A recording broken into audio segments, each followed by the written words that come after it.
దాదాపు రైతులు పండించే పంట చేతికి రాక చాలా ఇబ్బంది పడుతున్నారు. ప్రభుత్వానికి మేము ఒకటే చెప్తున్నాం, తక్షణమే అరటి పండించుకునే రైతులకు మరి తీవ్రంగా వాళ్ళకు చాలా దారుణమైన గిట్టుబాటు ధర లేక, మరి ఒక పక్క అకాల వర్షాలు అందుబాటు లేక, మరి పండించే పంట చేతికి వచ్చినా కూడా మరి వాటికి ధర లేక అప్పులు బాధై మరి ఆత్మహత్యలు కూడా మరి జిల్లాలో కూలుకుంటున్నారు. మేము ఒకటే చెప్తున్నాం, ఈ ప్రభుత్వానికి రైతులను ఆదుకోకపోతే మళ్ళీ రైతు అనేవాడే మరి ఇలాంటి ఆత్మహత్యలకు పాల్గొంటే, పండించే రైతు బాగుంటేనే కదా ప్రజలు బాగుండేది. మరి ప్రభుత్వం దాన్ని దృష్టిలో ఉంచుకొని మరి అరటికి గిట్టుబాటు ధర కల్పించాలి. అలాగే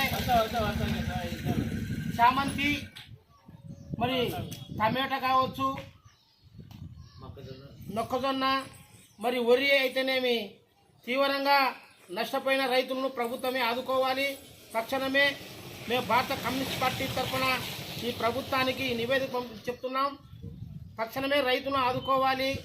వాళ్లకు నష్టపరిహారం కూడా 25 లక్షలు మరి ఎక్సెస్గా చనిపోయిన రైతులకు తక్షణమే ఆదుకోవాలి.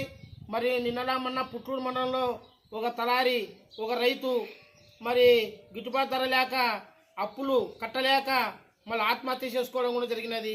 ఇలాంటివి ఎన్నో జరుగుతున్న సందర్భంగా ఈ రైతులను ప్రభుత్వమే ఆదుకొని మరి దృష్టి చూసుకోవాలని మేము ఈ ప్రభుత్వాన్ని డిమాండ్ చేస్తున్నాం. నాకు ఇచ్చిన అవకాశం రైతులందరికీ ప్రత్యేకంగా ధన్యవాదాలు తెలియజేస్తున్నాం.